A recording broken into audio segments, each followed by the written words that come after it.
신명기 17장 18절에서 20절 말씀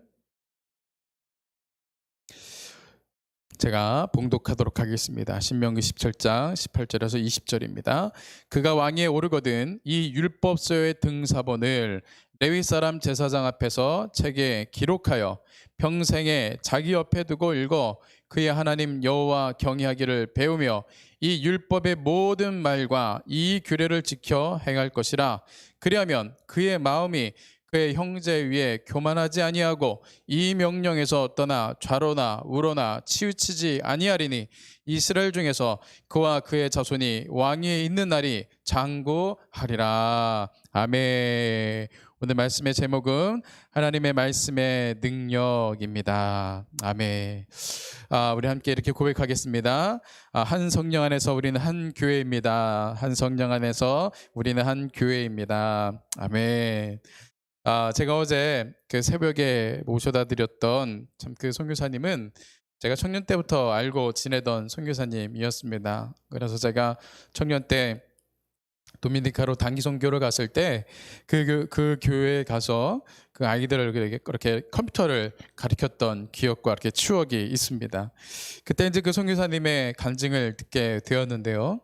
그래서 선교사님이 처음부터 선교사로 도미니카 공화국에 간 것이 아니라 처음에는 이제 사업을 하기 위해서 이 도미니카를 가신 거예요. 그런데 참 아쉽게도 거기서 이렇게 오히려 한인들에게 큰 사기를 당하셔가지고 돈을 다 탕진해 버리신 거예요. 그래서 한국에 오도 가도 못하고 어떻게 살아야 되나, 그래서 정말 그 스스로 목숨을 끊으려고 하는 그때 정말 하나님께서 기적적으로 회생시켜 주셔서 그분이 정말로 죽을 고비를 넘기고 그냥 터벅터벅 간 곳이 어디였냐면은 주일날 교회였다라는 것이죠.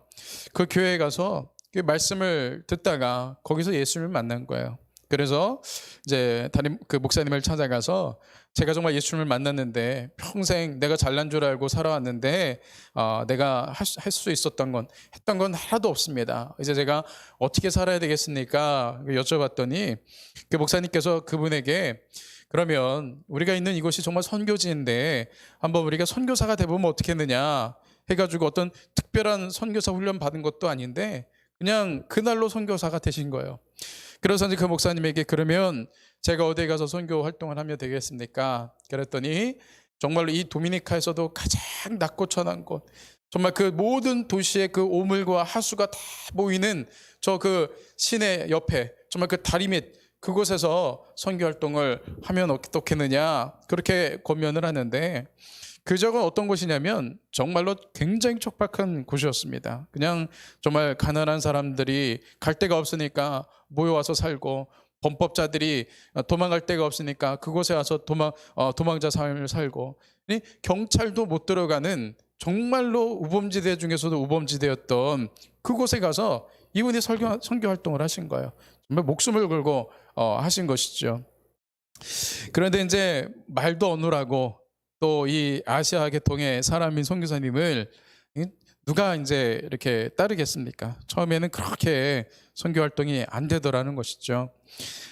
그런데 어느 날은 그 도미니카에 굉장히 큰 비가 와가지고 그 내천이 범람을 한 거예요.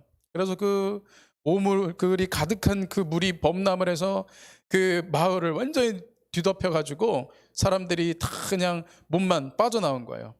그래서 이제 선교사님이 급하게 이제 그곳에 오게 되었는데 정말 사람들이 이제 난리가 난 거예요. 탈출을 못한 사람들이 그곳에 있다라는 거예요. 그런데 이제 이 선교사님이 마침 또 이제 해병대 출신이셨어요. 그래가지고 그 똥물을 헤치며 수영에 가서 이렇게 사람들을 구해 오신 거예요. 그래서 그때부터 사람들이 마음의 문을 활짝 열어서 이제 그곳에서 선교 활동을 하시면서 지금 30여 년 동안 그곳에서 이렇게 동일하게 선교 활동을 하시는 귀한 그 선교사님입니다. 제가 정말 일부만 얘기를 했지만 정말 그곳에서 정말 간증이 넘치는 정말 사람을 세우는 그런 정말 귀한 선교사님의 그런 활동들을 제가 보고 듣고 정말 이렇게 많이 돈수를 받는 이제 선교사님입니다. 그 선교사님이 어제 제가 모셔다 드리고 얼마나 기쁘고 감사하고 했는지 모릅니다.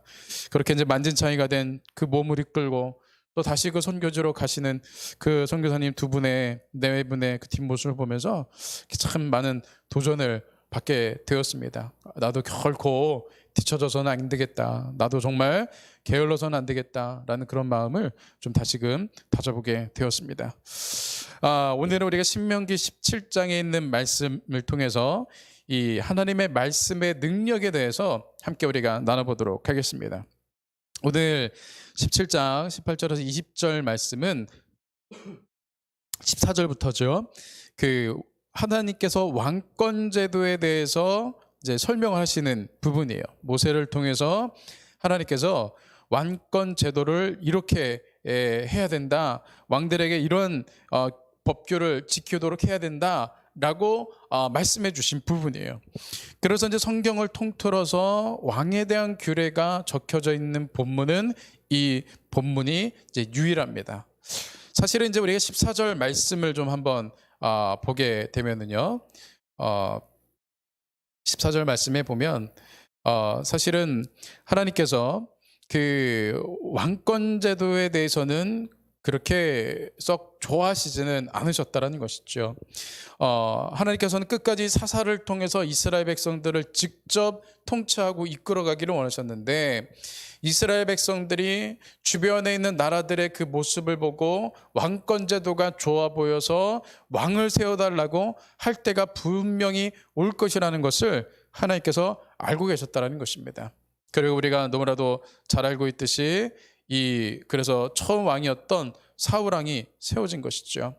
그래서 하나님께서는 이미 이 이스라엘 백성들이 그렇게 할 거라는 것을 아시고 미리 이 백성들의 수준에 맞게 왕을 세울 수 있는 법규를 미리 정하셨다는 것입니다. 하나님께서 이스라엘 백성들을 그냥 마냥 그냥 꾸짖으신 것이 아니라 정말 그들의 수준에 맞게 그들을 위해서 하나님께서 또 이렇게 규례를 만들어 주셨다라는 것입니다. 그래서 이제 몇 가지의 이제 규례가 나오게 되는데요. 왕이 지켜야 될 규례가 이제 크게 한 5가지 정도로 나오게 됩니다. 그것을 한번 간단하게 좀 보도록 할 텐데요. 먼저 이제 15절 말씀에 보면 이렇게 기록합니다. 반드시 내 하나님 여호와께서 택하신 자를 내 왕위에 세울 것이며 내 위에 왕을 세우려면 내 형제 중에서 한 사람을 할 것이요 내 형제가 아닌 타국인을 내 위에 세우지 말 것이며 이제 왕위를 세우는 규례 2가지가 여기 이제 들어가져 있는데요. 첫 번째로는 하나님께서 세우시는 사람을 왕으로 세우라는 것이죠. 사사도 하나님께서 직접 컨택하셔서 일으키셔서 세우셨던 것처럼 왕도 정말 왕이라는 직책이 들어가긴 하지만 그러나 왕도 하나님께서 직접 세우신 사람을 통해서 통치를 하도록 하셨다라는 것입니다. 그런데 이제 그래서 처음 왕이었던 사울 왕을 세우실 때는 하나님께서 이스라엘 백성들을 하여금 제비뽑기를 통해서 왕을 세우게 하셨다라는 거예요. 이 당시에는 뭔가 이 제비뽑기라는 것은 그들에게 있어서는 하나님의 뜻을 구하는 굉장히 중요한 이 규례 중에 한 가지였습니다. 그래서 사실은 하나님께서 직접 왕을 세우시는 길을 원하셨고 그렇게 되어져야만 했었는데 그것이 이제 점점 변질이 돼서 자꾸만 이제 세습을 하게 되었죠. 세상 나라들처럼 세습을 하게 되고 때로는 쿠데타를 통해서 왕권을 창탈하고 하면서 이 나라가 굉장히 혼란스러워지게 되었죠. 그래서 하나님의 선한 통치를 사실은 받지 못하는 그런 이제 모습들이 이스라엘 역사 속에서 나오지만 하나님께서는 왕도 하나님의 뜻대로 때때로 세우기를 원하시는 것이 하나님의 법규였다라는 것입니다. 또 2번째는 무엇이었냐면은 이스라엘 백성들 외에 외국인을 왕으로 세우지 말라고 하셨다라는 거예요. 왜 외국인을 세우지 말라고 하셨냐면 뭐 어떤 문화적인 차이도 정서적인 차이도 있겠지만 여기에는 외국인들 그다음 이제 이 그 가나안 땅과 가나안 땅 주변에 있는 그 이방 사람들은 반드시 이 우상 숭배에 빠져 있는 사람들이기 때문에 이런 자들을 왕으로 세우게 됐을 때는 이스라엘 백성들이 우상 숭배의 위험성이 있기 때문에 믿음과 신앙을 지키기 위해서 외국인들을 왕으로 세우지 말라 하셨다라는 거예요. 두 가지, 먼저 하나님께서 직접 세우시는 사람, 또 두 번째는 외국인을 세우지 말라 하셨다라는 겁니다. 근데 여기까지는 우리가 좀 이해를 할 수가 있어요. 당연히 그렇게 해야 되지 않겠습니까? 그런데 나머지는 조금 우리가 이제 이해할 수 없는 왕의 규례들이 이제 나오게 됩니다. 우리 한번 16절 말씀 하반부를 제가 보도록 하겠습니다. 그는 병마를 많이 두지 말 것이요, 병마를 많이 얻으려고 그 백성을 애굽으로 돌아가게 하지 말 것이니. 세 번째 왕의 규례는 무엇이냐면 병마를 많이 두지 말라는 거예요. 이 병마라는 건 군사를 의미하는 것이지 않습니까? 아니, 왕권을 지키려면, 나라를 지키려면 군사력이 있어야 되는데 오히려 왕이 절대로 군사력을 많이 세우지 말라, 그렇게 말씀하셨다라는 거예요. 이것은 무엇이겠습니까? 왕을 세웠다 할지라도 왕을 통해서 사람에 의해서 보호받고 사람에 의해서 다스려지는 것이 아니라 하나님의 다스림과 하나님의 보호를 받게 하시기 위해서, 그들이 왕을 의지하고 군사력을 의지하지 않게 하시기 위해서 하나님은 병마를 많이 두지 말라 말씀하셨다라는 거예요. 그리고 이제 또 세 번째, 무엇을 이제 두지 말라고 하셨냐면 17절 말씀에 그에게 아내를 많이 두어 그의 마음이 미혹되게 하지 말 것이며, 이렇게 또 말씀하세요. 아내를 많이 두지 말라. 이제는 이거는 성적인 타락과는 이제 조금 별개의 어떤 정치적인 부분을 의미하는 것입니다. 이 당시의 왕들은 자신들의 국력을 보호받기 위해서 주변에 있는 나라들과 정략적인 결혼을 했다라는 거예요. 정략적인 결혼을 통해서 서로 이렇게 친분을 쌓아서 정치적인 어떤 그런 외교 관계를 맺어서 국력을 키우고 보호를 했다라는 거예요. 그런데 이스라엘에서 세워진, 하나님께서 세우신 왕은 그런 식으로 다른 나라들과 정략적인 결혼을 통해서 그런 정치력을 통해서 이 나라를 보호받고 다스리려고 하지 말아라, 그렇게 말씀하셨다라는 거예요. 그리고 또 뭐라고 말씀하십니까? 17절 하반부에 은금을 많이 쌓지 말 것이니라. 임금을 많이 쌓지 말 것이니라. 이거는 어떤 왕이 정말로 타락을 해서 부정적인 축제, 부정적인 재산을 많이 이렇게 쌓고 하지 말라, 그런 의미도 들어가져 있지만, 이 왕이 그런 은금에 정말 현혹이 되어져서 그것을 많이 쌓아서 자신을 과시하고 그것을 의지하는 것을 하나님 결코 원하지 않으셨다라는 거예요. 그래서 5가지, 하나님께서 세우시는 사람, 또 두 번째는 외국인을 세우지 말라, 세 번째는 병마를 많이 두지 말고 아내를 많이 두지 말고 은금을 많이 두지 말라, 그렇게 하셨다라는 거예요.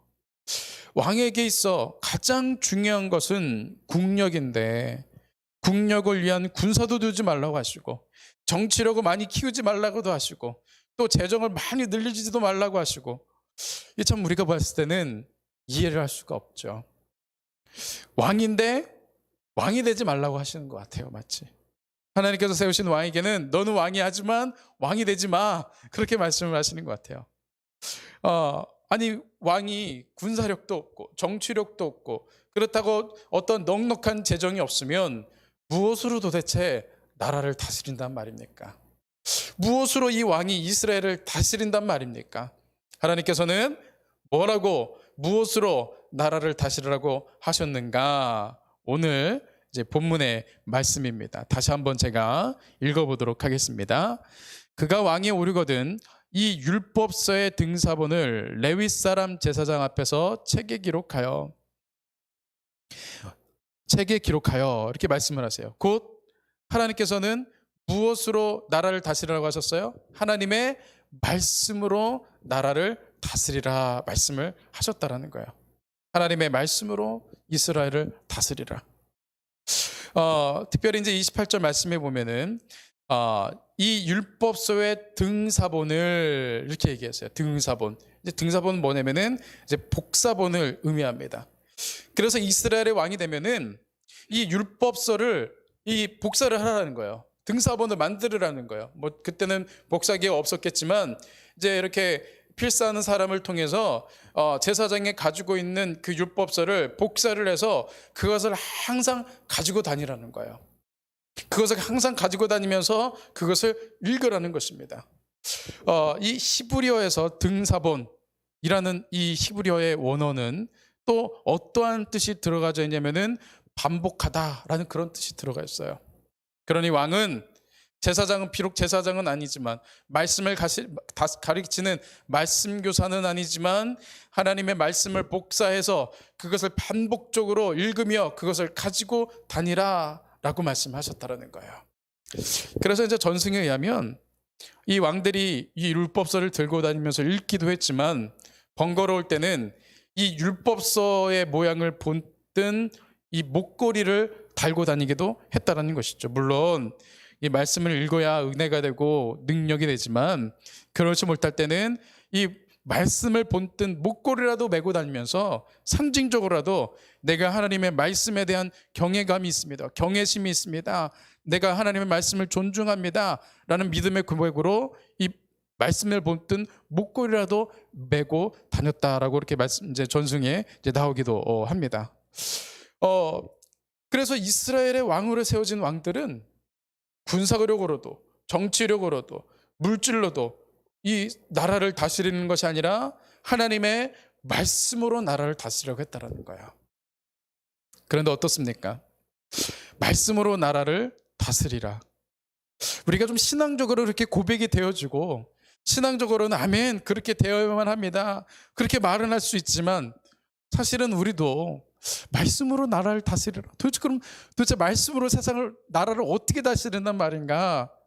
조금 이렇게 뜬구름 잡는 소리인 것 같고 어느 때는 조금 막연한 소리로 들릴 때가 있다라는 것이죠.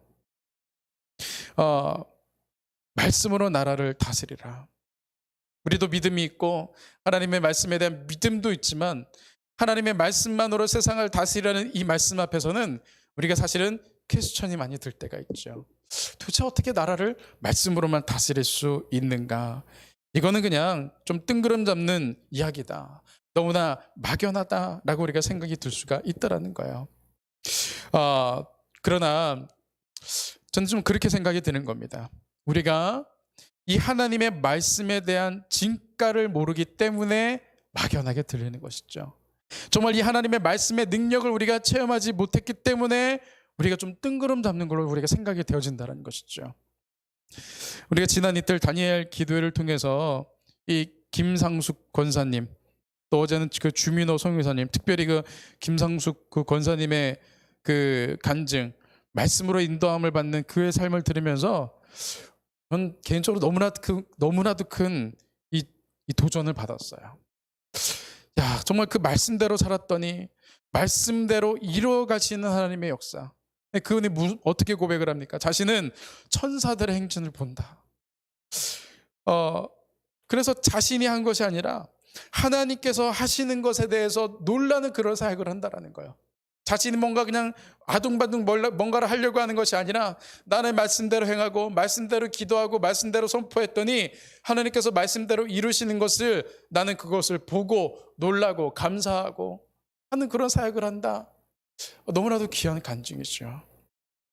저는 그 간증을 들으면서 좀 목사로서 너무나도 부끄럽기도 하고 너무 부럽기도 하고 정말 저도 그렇게 돼야 된다라는 그런 많은 그런 도전을 우리가 받게 되었습니다. 우리가 말씀의 능력을 모르고 경험해보지 못했기 때문에 이렇게 막연하고 뜬구름 잡는 것처럼 우리가 느껴지지만 실제 하나님의 말씀은 그 말씀 가운데 놀란 은혜와 능력이 있다라는 것이죠. 충분히 그 말씀으로 나라를 다스릴 수 있는 그 능력이 하나님의 말씀 가운데 있다라는 것이겠죠. 그래서 진정한 하나님의 말씀에는 이 두 가지 요소가 들어가져 있습니다. 정말 이 두 가지가 있어야만 반드시 있어야만 진정한 하나님의 말씀으로 우리가 이제 여겨지게 되는 거예요. 무엇이냐면 첫 번째는 무엇이냐면 이 약속이라는 요소예요. 하나님의 말씀에는 약속이라는 요소가 들어가져 있다는 거예요. 우리가 성경에서 하나님의 말씀을 읽어보면 어떻습니까? 대부분이 하나님의 약속으로 이루어져 있죠. 그래서 어떤 분은 하나님은 약속하시는 하나님이시다, 그렇게 많이 얘기를 해요. 약속하시는 하나님이시다. 그러나 사람의 약속과는 너무나 차원이 다르죠. 사람의 약속은 정말 어느 때는 내가 지키고 싶어도 능력이 안 돼서 지키지 못할 때도 있고, 어느 때는 내가 잊어버려서 지키지 못할 때도 있고, 내가 귀찮아서 지키지 못할 때도 있지만 하나님의 약속은 그렇지 않다라는 거예요. 하나님의 약속은 이미 이루어진 거라는 것이죠. 그러나 하나님의 말씀은 약속이라는 것입니다. 약속의 요소가 들어가져 있어요. 그리고 두 번째, 하나님의 말씀에는 어떤 중요한 요소가 또 한 가지 들어가져 있는데 무엇이냐면 바로 성취라는 것이 들어가 있다는 거예요. 하나님의 말씀은 반드시 성취되게 되어 있다는 것이죠. 약속하신 하나님께서 그것에 대해서 그냥 지나가시는 것이 아니라 그 약속의 말씀을 주시는 것은 그것을 반드시 성취하시고 반드시 이루시기 위해서 하나님은 약속을 하신다는 거예요. 그래서 하나님의 말씀의 요소에는 성취라는 요소가 들어가져 있습니다.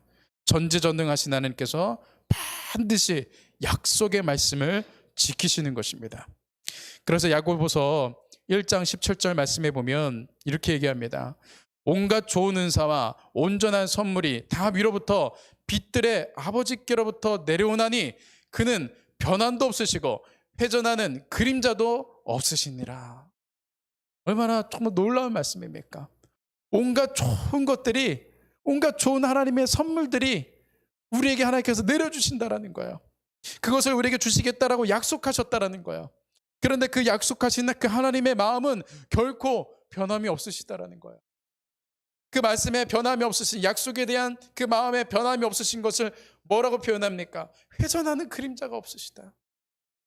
사람은 정말로 낮 동안에 밖을 돌아다니면 해가 돌아가는 그 방향에 따라서 이 그림자의 방향도 바뀌지만 하나님의 마음은 얼마나 심지가 굳으신지, 얼마나 올고주시고 얼마나 신실하신지, 그 신실하신 하나님은 회전하는 그림자가 없으실 정도로 우리에 대한 신실한 하나님의 약속을 성취하시는 하나님이시다라는 것입니다. 그래서 하나님의 말씀의 증거는 이와 같다라는 것입니다. 신명기 18장 22절에 있는 말씀인데요. 우리가 한번 보도록 하겠습니다. 신명기 18장 22절에 있는 말씀입니다. 같이 한번 읽어보도록 하겠습니다. 시작. 만일 선지자가 있어 여호와의 이름으로 말한 일에 증언도 없고 성취함도 없으면 이는 여호와께서 말씀하신 것이 아니요 그 선지자가 제 마음대로 한 말이니 너는 그를 두려워하지 말지니라. 아멘. 이 당시의 선지자는 곧 하나님의 말씀이었어요. 하나님의 말씀을 대언하는 자였어요.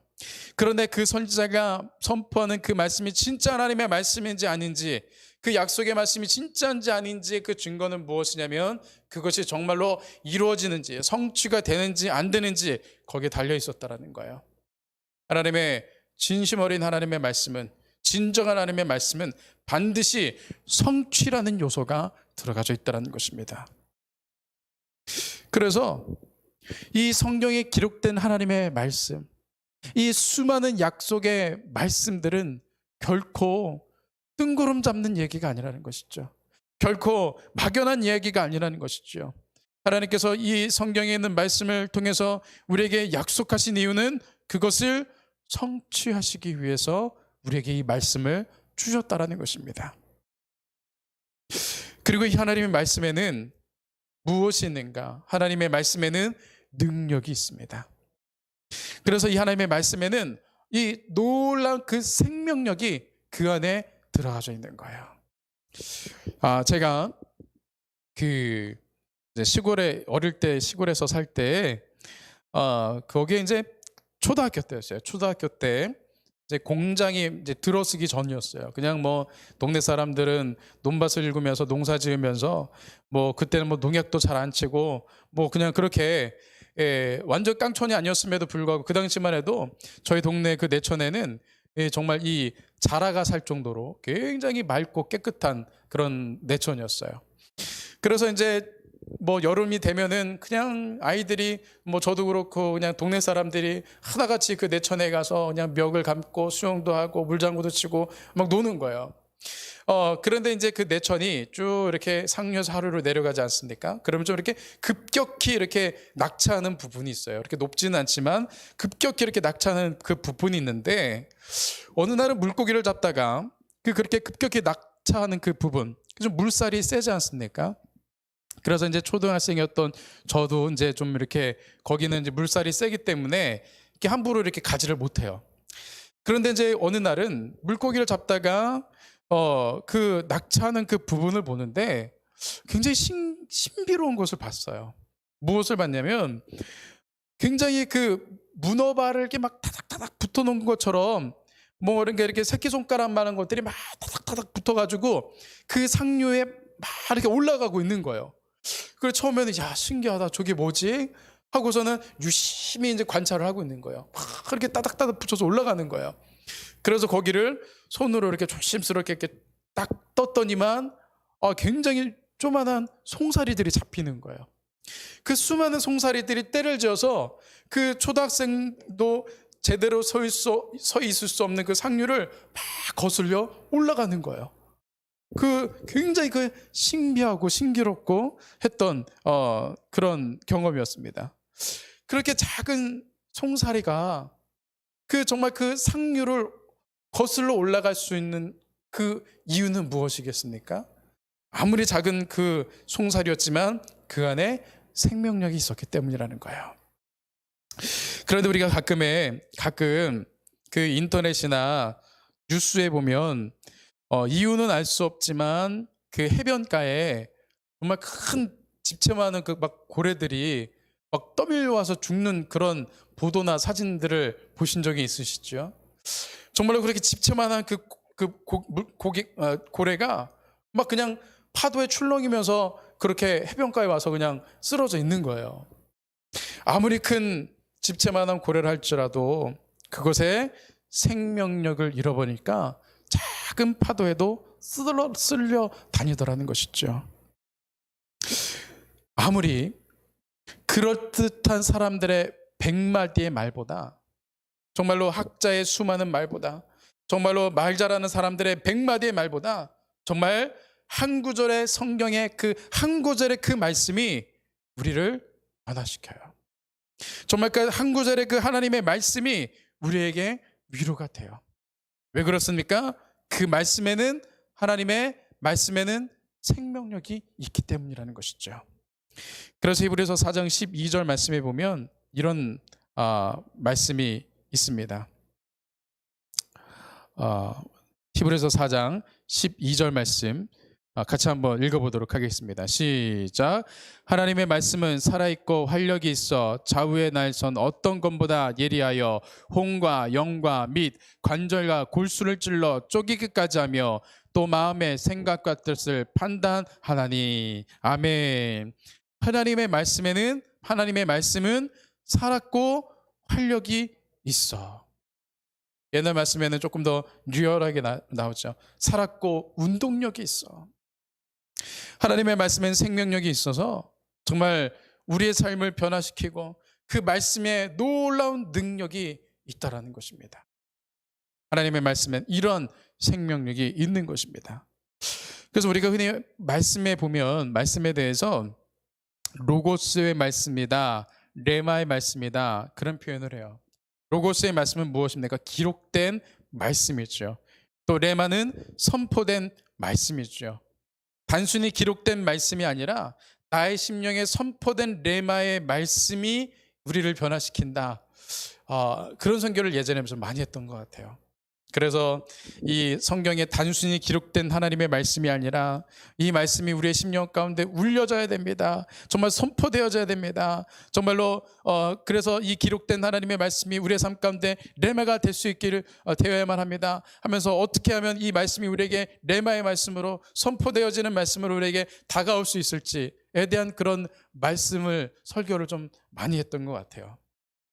근데 이제 틀린 설교는 아니지만 제가 이제 목회를 하면서 하나님께서 이렇게 쓰시는 그런 하나님의 이렇게 사람들을 보면서 제가 좀 공통적으로 느끼는 것이 있어요.